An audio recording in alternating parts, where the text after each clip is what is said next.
সকলকে অভিনন্দন। আজ আমরা শুরু করছি ডিফারেনশিয়াল ইকুয়েশনের একটি topic, homogeneous linear differential equation. তা এই লিনিয়ার হোমোজিনিয়াস ডিফারেনশিয়াল ইকুয়েশনের যেটা জেনারেল ফর্ম, সেই জেনারেল ফর্মটি কি হয়?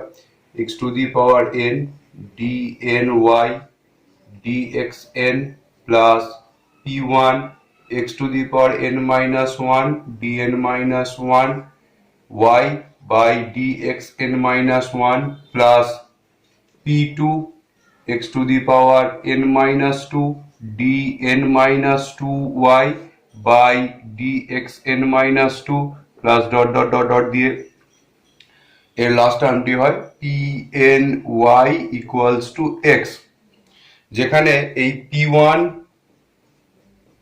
p2 ডট ডট ডট দিয়ে pn প্রত্যেকেই হলো আমার কনস্ট্যান্ট এবং x হলো ফাংশন অফ x।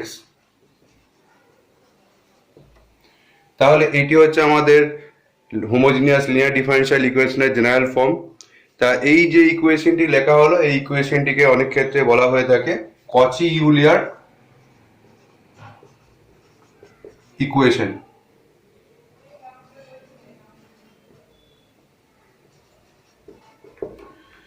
এই ধরনের যে অঙ্কগুলি থাকে, সেই অঙ্কগুলি সলভ করার সময় কি করতে হয়? প্রথমেই অঙ্কগুলি করতে গেলে আমাদের প্রথমে এটি পুট করে নিতে হয়। পুট করতে হয় সেটি হচ্ছে x equals to e to the power z put করে নিতে হয়, এবং e to the power z put করে নেওয়ার পরে এখান থেকে আমাদের কি করতে হয় না ডিওয়াই ডিএক্স এর যে value in terms of z এ সেটাকে বার করতে হয়। তা সেটি করার জন্য আমরা কি করছি এখানে না জেড এর রেসপেক্টে এটাকে আমরা ডেরিভেটিভ করব। জেড এর রেসপেক্টে ডেরিভেটিভ করলে কি হবে? dx dz ইকুয়ালস টু হয়ে যাবে e to the power Z. এখন আমরা কি করব না dy যে dx ছিল সেটাকে আমরা তাহলে লিখতে পারবো dy dz into dz dx, সেটি লিখলাম। এখন dz dx এর জায়গায় কি ভ্যালু সাবস্টিটিউট করব না e to the power Z এর ভ্যালুটি সাবস্টিটিউট করব। তাহলে 1 by e to the power z into dy dz, অর্থাৎ ক্রসে যদি মাল্টিপ্লাই হয়ে যায় তাহলে হয়ে যাবে e to the power z dy dx সমান হয়ে যাবে dy dz। E to the power x মানে কি ছিল? ই টু দি পাওয়ার জেড মানে কি ছিল? আমার x, অর্থাৎ আমি তাহলে কি লিখতে পারবো না x dy dx কে আমরা কি দিয়ে সাবস্টিটিউট করব না dy dz দিয়ে সাবস্টিটিউট করলাম। তাহলে এখানে জিনিসটা খেয়াল করে দেখো যে আমরা তো আগের দিন আগে যে টপিকগুলো নিয়ে আলোচনা করেছিলাম সেখানে বলেছিলাম যে বড় হাতের ডি দিয়ে আমরা কি সাবস্টিটিউট করি? বড় হাতের ডি দিয়ে আমরা ডিনোট করি হচ্ছে ডি ডিএক্স, একে ডিনোট করি। তাহলে এখানে যদি সেই হিসাবে ভাবি তাহলে কি লিখতে হবে না এক্স ডিওয়াই। তাহলে এইটিকে আমরা এখন এই ডিডি জেডটিকে এই ডিডি জেডটাকে আমরা এখন সাবস্টিটিউট করব, এটিকে ধরে নেব ডেল্টা। তাহলে এটাকে কি লিখতে পারবো? Delta of y. তাহলে এইটিও হবে আমাদের রিলেশন, এটা আমাদের খেয়াল রাখতে হবে না কি না x d y equals to হচ্ছে ডেল্টা অফ ওয়াই, যেখানে ডেল্টাটা হচ্ছে ডিডি জেড।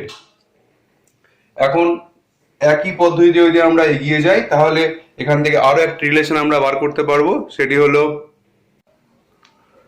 হলো x square d square y সমান লিখতে পারবো ডেল ডে ওয়াই, যেখানে ডেল্টা হলো ডি ডি জেড। তাহলে আমরা এটিকেও যেভাবে x dy d of y সমান ডেল্টা অফ ওয়াই প্রুভ করলাম, ঠিক একইভাবে এটিকেও আমরা কিন্তু করতে পারি। এখন আমরা করব কি? তাহলে এই যে ভ্যালুগুলি বেরোলো সেই ভ্যালুগুলিকে আমাদের গিভেন ইকুয়েশনে সাবস্টিটিউট করব। সাবস্টিটিউট করলেই কি হবে না সেটা হোমোজিনিয়াস লিনিয়ার ডিফারেনশিয়াল ইকুয়েশন থেকে সেটি ইকুয়েশনটি কনভার্ট হয়ে যাবে লিনিয়ার ডিফারেনশিয়াল ইকুয়েশনে কনভার্ট হয়ে যাবে। এবার লিনিয়ার ডিফারেনশিয়াল ইকুয়েশনে কনভার্ট হয়ে যাওয়ার পর সুবিধা কি হবে না আমরা তো আগেই দেখেছিলাম যে লিনিয়ার ডিফারেনশিয়াল ইকুয়েশন সলভ করার ক্ষেত্রে প্রথমেই করতে হয় কিনা সিএফ বার করতে হয়, এবং সিএফ বার করার পরে সেটি থেকে পিআই বার করতে হয়। অবশ্যই যে ইকুয়েশনটি আসবে সেটি কিন্তু আমাদের হবে হচ্ছে linear differential equation with constant কোএফিসিয়েন্টে আসবে। এবার সেই অঙ্কগুলিকে আমরা যে টাইপ 2 বা টাইপ 1 এ যে অঙ্কগুলো করেছিলাম পূর্বে আমরা এই ভিডিওগুলি করেছি, সেখানে টপিকটি ছিল যে লিনিয়ার ডিফারেন্সিয়াল ইকুয়েশনের higher order linear differential equation. সেখানে পার্ট 1 পার্ট 2 করে আমরা ইতিমধ্যেই বেশ কয়েকটি ভিডিও আপলোড করেছি। সেই ভিডিওগুলি যদি তোমরা দেখতে চাও তাহলে ডেসক্রিপশন বক্সে তার লিঙ্ক দেওয়া আছে, সেটি দেখতে পারবে। তাহলে সেটি কনভার্ট হয়ে যাওয়ার পরে কি হবে না, সেটিকে আমরা সিএফপিআই ফর্মে তাকে আমরা সলিউশন করতে পারবো। তাহলে এখন আমরা একটি অঙ্ক নিয়ে ব্যাপারটি বোঝার চেষ্টা করি। এখানে আমরা একটা উদাহরণ হিসাবে নিচ্ছি x square d2y dx2 minus x dy dx plus y equals two 2 log x। তাহলে এটি দেখো হোমোজেনিয়াস লিনিয়ার ডিফারেন্সিয়াল ইকুয়েশনে আছে। তাহলে এটার ফর্মটা কি না হোমোজেনিয়াস লিনিয়ার ডিফারেন্সিয়াল ইকুয়েশনের ফর্মেই আছে। তাহলে এখন আমরা কি করতে হবে, এটিকে পুট করতে হবে। পুট করব কি না, পুট করব x equals two e to the power z। e to the power z put করলেই আমরা এটাকে লিখতে পারবো না x dy dx কে কি দিয়ে সাবস্টিটিউট করব, এটিকে সাবস্টিটিউট করতে পারবো dy dz দিয়ে। অর্থাৎ dy dz কে আমরা লিখেছিলাম ডেল্টা অফ y, যেখানে ডেল্টা সমান হচ্ছে d dz, এবং x স্কয়ার d2y dx2 কে তাহলে আমরা কি দিয়ে সাবস্টিটিউট করব না ডেল্টা মাইনাস 1 ইনটু y। তাহলে আমাদের এই যে দুটি ভ্যালু বেরোলো, অর্থাৎ x dy dx এর ভ্যালু বেরোলো delta y, x square d2y dx2 এর ভ্যালু, এই দুটি ভ্যালুকে আমরা গিভেন ইকুয়েশনে সাবস্টিটিউট করে দিচ্ছি। এবং যেখানেই আমরা x দেখতে পাবো, যেমন এখানে log x আছে, তাহলে log x এও কিন্তু x এর value e to the power z K put করে দেবো। তাহলে সেই পুট করলে কি হবে, আমার ইকুয়েশনটা তাহলে দাঁড়িয়ে যাবে delta minus 1y minus delta y plus y equals two 2 log e to the power z। তাহলে এখান থেকে y কমন আসবে, y কমন দিলে আমার কি পড়ে থাকবে delta square minus delta plus 1 into y equals two 2 log of e to the power z, মানে হয়ে যায় z, অর্থাৎ 2z। তাহলে এই ইকুয়েশনটা কি হয়ে গেল না delta square minus 2 delta plus 1 into y equals to 2z। তার মানে এটা হচ্ছে delta minus 1 whole square y equals to 2z। তাহলে এখন দেখো খেয়াল করে যে ইকুয়েশনটা কিন্তু আমার linear differential equation with constant কোএফিসিয়েন্টে কনভার্ট হয়ে গেল। অর্থাৎ আমাদের আগের যে টাইপগুলি ছিল সেই টাইপের সঙ্গে চলে এসেছে। তাহলে এখন আমরা কি করবো, এটিকে সিএপিআই ফর্মের সলিউশন করার চেষ্টা করব। তাহলে এখন সেই সলিউশনটি আমরা করব এখন। তাহলে সিএফটি করার জন্য আমাকে কি করতে হবে না, সিএফ করার জন্য y equals two the power mz আমাকে পুট করতে হবে। তাহলে এখন সেটাই করছি আমরা।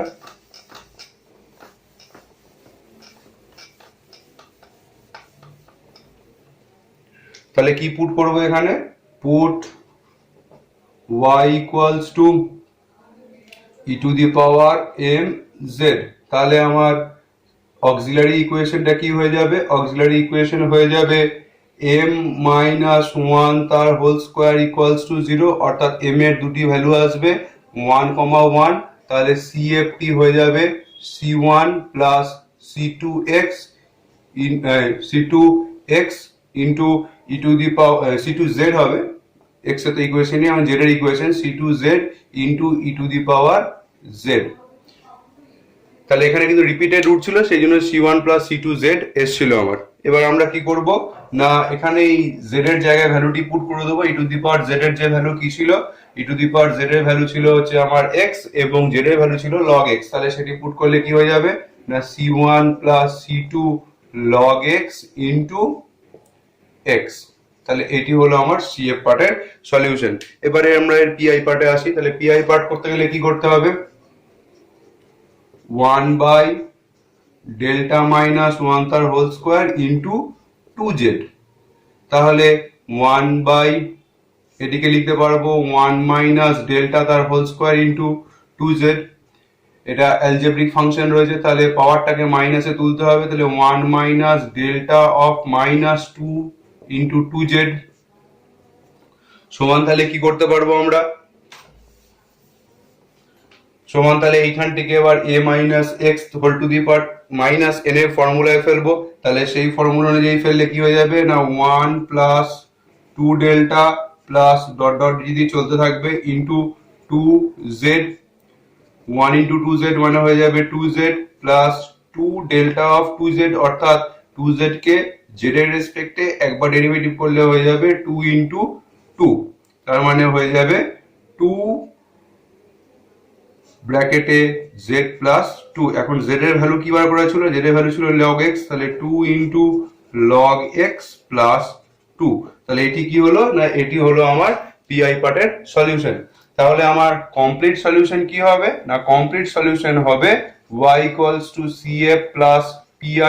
তাহলে cf ছিল c1 plus c2 log x into x plus pi পার্টে ছিল 2 log x প্লাস 2 অ্যান্সার। তাহলে এখানে আমরা যেটা দেখলাম সেটা হচ্ছে মূলত কি করে যদি লিনিয়ার হোমোজেনিয়াস ডিফারেনশিয়াল ইকুয়েশন থাকে তাহলে সেটিকে কি করে আমরা linear differential equation with constant কোএফিসিয়েন্টে কনভার্ট করে তার সলিউশনটি করতে পারলাম।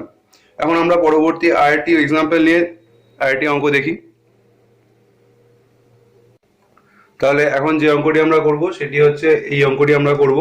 তাহলে এখানে প্রথমে আমরা করব কি না রাইট সাইডে log অফ এক্স স্কয়ার ছিল সেটিকে আমরা শুরুতেই করে নিই sin অফ 2 log x করে নিতেই পারি এটাকে। এবারে আমরা কি করব, তাহলে এটি দেখো এখন লিনিয়ার ডিফারেনশিয়াল ইকুয়েশন হোমোজেনিয়াস ফর্মে রয়েছে, তাহলে এটিকে আমরা প্রথমে linear differential equation with constant কোএফিসিয়েন্টকে কনভার্ট করব। তাহলে সেই কনভার্টটি করার জন্য আমরা কি পুট করছি না x equals two e to the power z put করছি। তাহলে e to the power z put করলে x d অফ y এর ভ্যালু কি চলে আসবে, d অফ z চলে আসবে, ডেল্টা অফ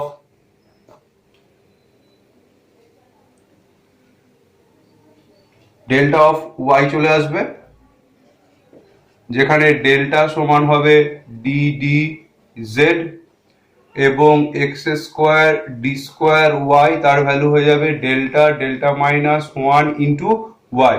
তাহলে আমরা এই ভ্যালুগুলো এখানে পুট করে দিচ্ছি। তাহলে পুট করে দিলে কি হয়ে যাবে না এক্স স্কোয়ার ডি স্কোয়ারের জায়গায় বসে যাবে এই ভ্যালুটি delta minus 1 plus x into d মানে ভ্যালু হয়ে যাবে ডেল্টা প্লাস তাহলে delta plus 1 of y equals to হয়ে যাবে sine 2 log e to the power z।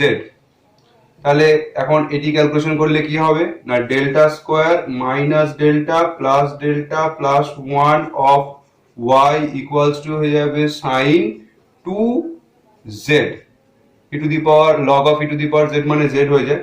তাহলে plus delta minus delta simplify হয়ে গেল, তাহলে delta square minus 1 into y plus 1 into y সমান হয়ে যাবে সাইন 2z।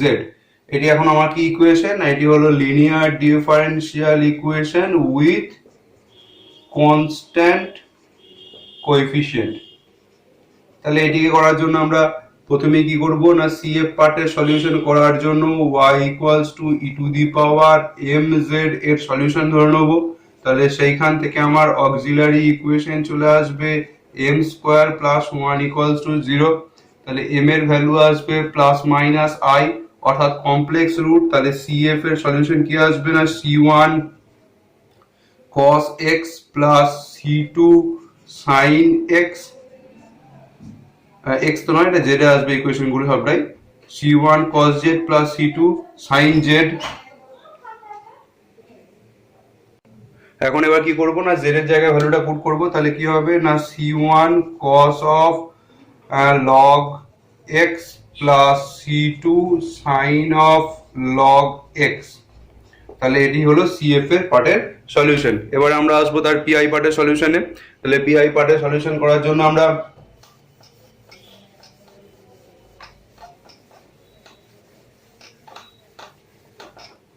তাহলে পিআই পার্টের সলিউশনে কি হবে না পিআই সমান হয়ে যাবে 1 by delta square minus 1 sine of 2z। এখানে এটা ট্রিগোনোমেট্রিক ফাংশন আছে, তাহলে দেখতে হবে যে আমরা তো করেছিলাম আগে, যেখানে দেখিয়েছিলাম যে ডি স্কোয়ারের জায়গায় মাইনাস এন স্কোয়ার পুট করে যদি ভ্যালু 0 না হয় তাহলে তার ভ্যালুটি পুট করে দেওয়া যায়। তাহলে এখানে দেখো যে ভ্যালুটি যদি পুট করে দেওয়া হয় মাইনাস এন স্কোয়ার মানে হবে -4, অর্থাৎ সেক্ষেত্রে নিচেটি 0 আসছে না, অর্থাৎ সেটিকে এখানে বসিয়ে দেওয়া যাবে। তাহলে সেটি করলে কি হয়ে যাবে না সাইন অফ 2z বাই -5। এবার কি করব আমরা, এবার এখানে তাহলে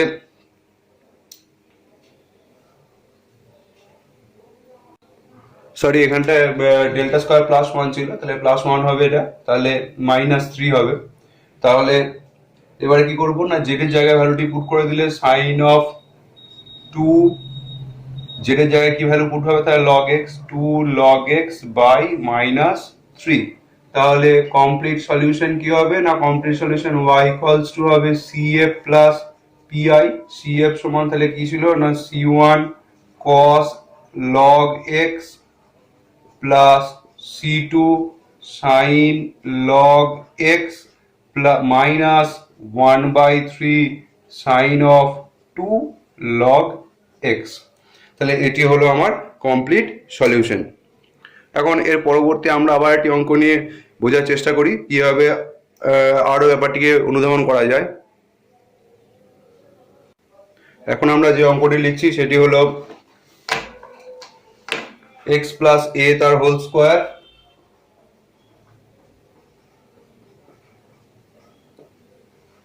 d2y dx2 minus 4x plus a dy dx plus 6y equals to x। তাহলে এখন দেখো এখানে কিন্তু আমার লিনিয়ার হোমোজেনিয়াস ডিফারেনশিয়াল ইকুয়েশনের ফর্মই আছে, কিন্তু এখানটায় ব্যাপারটা হয়েছে আগেরটাই ছিল x সে স্কোয়ার d2y dx2 ছিল, এখানে তার পরিবর্তে আছে x প্লাস a তার হোল স্কোয়ার। এখানে থাকতো x dy dx, তার পরিবর্তে এখানে আছে x plus a dy dx। এটিও কিন্তু একটা লিনিয়ার ডিফারেনশিয়াল ইকুয়েশনের ফর্ম। তাহলে যখন আমার এই d2y dx2 বা dy dx এর সঙ্গে x স্কোয়ার বা x এর পরিবর্তে যদি আমার a প্লাস bx অর্থাৎ এই ধরনের কোনো টার্ম থাকে, অর্থাৎ a প্লাস বি এক্স তার হোল স্কোয়ার d2y dx2 বা a plus b x dy dx, এই ফর্মে যখন কোনো আমার হোমোজিনিয়াস লিনিয়ার ডিফারেনশিয়াল ইকুয়েশন থাকবে সেক্ষেত্রে কি করতে হয় না যখন ডেল্টায় চেঞ্জ হয় তখন খেয়াল রাখতে হবে সবসময় খেয়াল রাখতে হবে আগেরটায় কি হতো না x dy dx সমান লিখতাম আমরা ডেল্টা অফ y, যেখানে ডেল্টাটা থাকতো আমার d dz। এক্ষেত্রে কি হবে না b অফ ডেল্টা y, অর্থাৎ যেখানে ডেল্টাটা হচ্ছে d dz, অর্থাৎ এই x এর সঙ্গে যে কোএফিসিয়েন্টটি গুণ রয়েছে সেটি কিন্তু আমার ক্যালকুলেশনের সময় এর ক্ষেত্রে আসতো না, কিন্তু এর ক্ষেত্রে কিন্তু চলে আসবে। তোমরা ভাবতে পারো এখানে x ইন্টু 1 ছিল বলে 1 এর স্কোয়ার 1 ডেল্টা y 1 বলে লেখার প্রয়োজন পড়তো না, কিন্তু এখানে যখন আমার a প্লাস bx ফর্মে থাকবে তখন কিন্তু এই x এর সঙ্গে যে কোএফিসিয়েন্টটি রয়েছে সেটি কিন্তু আমার ক্যালকুলেশনের সময় কাউন্টে চলে আসবে। তাহলে এর ক্ষেত্রে কি হয়ে যাবে, এর ক্ষেত্রে আমরা হয়ে যাবে b square delta into delta minus 1 into y। তাহলে এটি একটুখানি খেয়াল রাখার ব্যাপার, বাকি পদ্ধতি একইভাবেই এগোবে। তাহলে আমরা সেই পদ্ধতিতে সমাধান করে দেখি তাহলে কি হয়। তাহলে এখানে যেটি হলো সেটি হলো যে তাহলে a প্লাস bx ফর্মেই আছে, এখানে b এর ভ্যালুটি হচ্ছে কিন্তু 1, তাহলে আমি x plus a d2y dx2 জায়গায় আমি কি লিখতে পারবো না 1 b যেহেতু এখানে 1 তাহলে 1 into delta minus 1 into y, যেখানে ডেল্টা সমান হচ্ছে d dz, এবং x plus a dy dx সমান কি হয়ে যাবে না ডেল্টা অফ y, যেখানে ডেল্টাটা d dz। তবে এখানে একটা জিনিস খেয়াল রাখতে হয়, আগের অঙ্কগুলোর সময় আমরা কি পুট করতাম না x সমান e to the power z put করতাম, কিন্তু এর ক্ষেত্রে কিন্তু আমাকে যে পুটটি করতে হবে সেটি কিন্তু হবে x plus a equals to e to the power z। এর ক্ষেত্রে পুটটি কিন্তু x সমান e to the power z put করলে হবে না, এখানে কিন্তু যে পুটটা করতে হয় সেটা হচ্ছে x plus a equals to e to the power z. এই পুটটি করলে তবেই কিন্তু আমার এই দুটি ফর্মের সঙ্গে আসবে। তাহলে এখন তাহলে putting x plus a equals to e to the power Z. তাহলে এবার অঙ্কতে আসি। তাহলে অঙ্কতে এলে কি পুট করতে হবে তাহলে আমাকে, না পুট করতে হবে হচ্ছে x plus a equals to e to the power z. এই পুটটি করলে তবে এক্স প্লাস এ তার whole square d two y dx two এর ভ্যালুটি হয়ে যাবে 1 into delta delta minus 1 into y, আর এটা হয়ে যাবে x plus a into dy dx সমান হয়ে যাবে ডেল্টা অফ ওয়াই। তাহলে এখন যে ভ্যালুগুলি বেরোলো সেই ভ্যালুগুলি আমরা এখানে যদি পুট করে দিই তাহলে কি হয়ে যাবে, delta delta minus 1 of y minus 4 into delta y plus 6y equals to x এর জায়গায় তাহলে কত বসে যাবে, এক্স এর জায়গায় বসে যাবে z e to the power z minus a. এখান থেকে এক্স এর যে ভ্যালুটা আসবে সেটা হচ্ছে এইটি। তাহলে এটি ক্যালকুলেশন আমার কি আসে, ওয়াইটি কমন দিয়ে লিখছে করে delta square minus delta plus minus 4 delta plus 6 into y equals to e to the power z minus a. তাহলে এখান থেকে আসবে delta square minus 5 delta plus 6 into y equals to e to the power z minus a. তাহলে এখন এটি কিন্তু আমার linear differential equation with constant coefficient এই ফর্মে কিন্তু আমার চলে এসেছে। তাহলে এবার কি করব আমরা, ঠিক যেভাবে আগে করছিলাম সিএফপিআই ফর্মে করব। তাহলে সিএফ পার্টের জন্য আমরা তাহলে কি পুট করব, সিএফ পার্টটির জন্য y ইকুয়ালস টু তাহলে আমরা e to the power mz এর ট্রায়াল সলিউশন ধরে নেব। E to the power mz trial solution ধরে নিলে এর অক্সিলারি ইকুয়েশনটি আসবে m square minus 5m plus 6 equals to 0। তাহলে এর ফ্যাক্টর করে সলিউশন করলে কি হবে না m মাইনাস 3 আর m মাইনাস 2 সমান 0, অর্থাৎ m এর ভ্যালু আসবে 3,2। এবার যেহেতু রুট দুটোই ডিস্টিংক্ট এবং রিয়েল, তাহলে কি হবে না সিএফ পার্টের সলিউশন কি হবে না সিএফ পার্টের সলিউশন হবে c1 e to the power 3z plus c2 e to the power 2z। এখন e to the power z এর ভ্যালু হচ্ছে x প্লাস a, সেটি আমরা বসিয়ে দিচ্ছি। তাহলে c1 x প্লাস a তার whole cube plus c2 x plus a তার হোল স্কোয়ার। তাহলে এটি হলো তার সিএফ পার্টের সলিউশন। এবারে আমরা আসছি তাহলে তার পিআই পার্টের সলিউশনে আসছি এবারে। তাহলে পিআই পার্টের সলিউশন করার জন্য কি করতে হবে, তাহলে পিআই পার্টের সলিউশন করছি এখন। তাহলে আমরা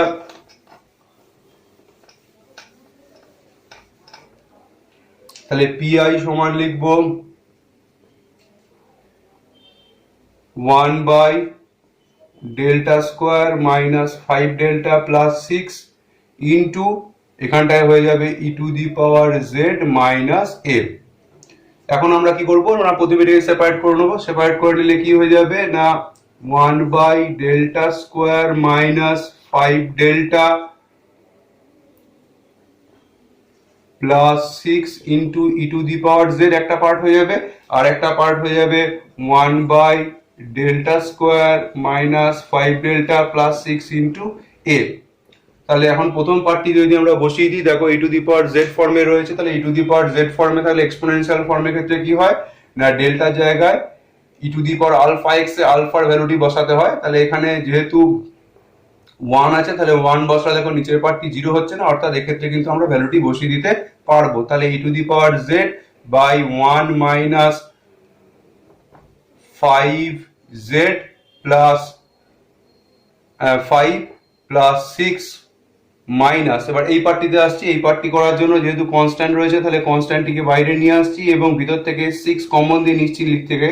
তাহলে লিখলে হবে 1 plus delta square minus 5 delta by 6 into 1। তাহলে প্রথম পার্টটি হয়ে যাবে e to the power z by 2 plus minus a by 6 1 minus 1 plus delta square minus 5 delta by 6 whole to the power minus 1 into 1।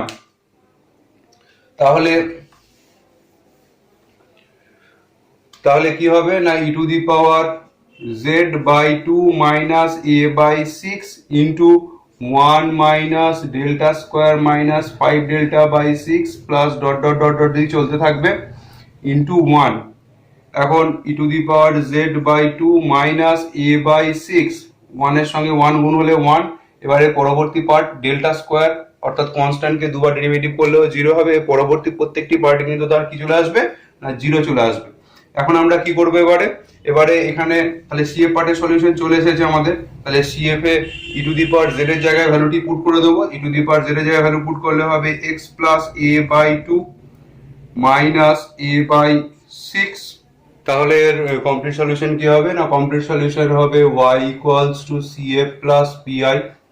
তাহলে সিএফ এর পার্টের value ছিল কত আমার না c1 x প্লাস a তার whole cube plus c2 x plus a তার whole square. এবার পিআই পার্টের সলিউশন কি ছিল? পিআই পার্টের সলিউশন ছিল x plus a by 2 minus a by 6 answer. তাহলে আমরা এখানে প্রধানত হোমোজেনিয়াস লিনিয়ার ডিফারেনশিয়াল ইকুয়েশনের বেশ কয়েকটি অঙ্ক করলাম এবং তার অঙ্কগুলির সাহায্যে পুরো ব্যাপারটিকে আমরা বোঝার চেষ্টা করলাম। এখন আমরা এখানে যে অঙ্কগুলি করলাম সেই অঙ্কগুলি আগে ভালো করে করে নেবো এবং এখানে আমরা প্র্যাকটিসের জন্য বেশ কিছু অঙ্ক এখানে আমরা এখন দিচ্ছি করতে, যেগুলি তোমরা করার চেষ্টা করবে এবং আশা করি করতে পারবে। যদি কোনো করতে গিয়ে অসুবিধা হয় তাহলে তারা আমাদের কমেন্ট বক্সে লিখে জানাবে। এবং হ্যাঁ, একটি কথা যেটি হচ্ছে যে আমরা ইতিমধ্যেই কলেজ লেভেল ম্যাথামেটিক্সের ডিফারেনশিয়াল ইকুয়েশনের যে পেপার সেটির উপরে বেশ কিছু ভিডিও ইতিমধ্যে আমরা করে ফেলেছি, যেমন exact differential equation, integrating factor, তারপরে লিনিয়ার ডিফারেনশিয়াল ইকুয়েশনের উপরে সিএফপিআই এর বেশ কয়েকটি পার্ট আমরা ইতিমধ্যেই করে ফেলেছি। তা সেই ভিডিওগুলি যদি তোমরা না দেখে থাকো তাহলে তার লিঙ্ক ডেসক্রিপশন বক্সে দেওয়া আছে, যেটির সাহায্যে তোমরা দেখতে পারবে। এখন যে অঙ্কগুলি আজকে আমরা করলাম তার অভ্যাসের জন্য যে প্র্যাকটিসের জন্য যে অঙ্কগুলি দেবো বলে বলা হলো সেই অঙ্কগুলি এখন দেওয়া হলো। এখন সেগুলি তোমরা বাড়িতে প্রত্যেকেই প্র্যাকটিস করে দেখো পারছো কিনা করতে। যদি করতে না পারো অবশ্যই আমাদের জানিও, অঙ্কগুলি সমাধান করে দেওয়া হবে। এবং যে অঙ্কগুলি আমরা করে দিচ্ছি সেগুলি কিন্তু প্রত্যেকটি কিন্তু পরীক্ষার জন্য ভীষণ গুরুত্বপূর্ণ এবং তোমরা একটু খেয়াল করে দেখবে, কোশ্চেন পেপারগুলি উল্টে পাল্টে দেখবে, যেখানে দেখবে এই অঙ্কগুলিই কিন্তু ঘুরিয়ে ফিরিয়ে প্রত্যেক বছর ঘুরিয়ে ফিরিয়ে আসে। আশা করি সকলেরই ভালো লেগেছে। সকলকে একটা রিকোয়েস্ট যে চ্যানেলটিকে তোমরা সাবস্ক্রাইব করে রেখো, যাতে তোমরা এই চ্যানেলে আপলোড করা যে বিভিন্ন ভিডিওগুলি সেগুলি তৎক্ষণাৎ পেয়ে যাও এবং যতটা সম্ভব বন্ধুদের সঙ্গে শেয়ার করো, যাতে করে তারাও এই ভিডিওগুলি উপভোগ করতে পারে এবং আশা করি তোমাদের সকলেরই উপকারী হবে। পরবর্তী দিনে আবার অন্য টপিক নিয়ে, ডিফারেনশিয়াল ইকুয়েশনের উপর অন্য টপিক নিয়ে আমরা হাজির হব। আমাদের টার্গেট আছে আস্তে আস্তে ধীরে ধীরে সমস্ত পেপারগুলির উপরই কভার করার চেষ্টা করব। তাহলে আজকের মতো এখানেই আমরা সমাপ্ত করলাম। ধন্যবাদ।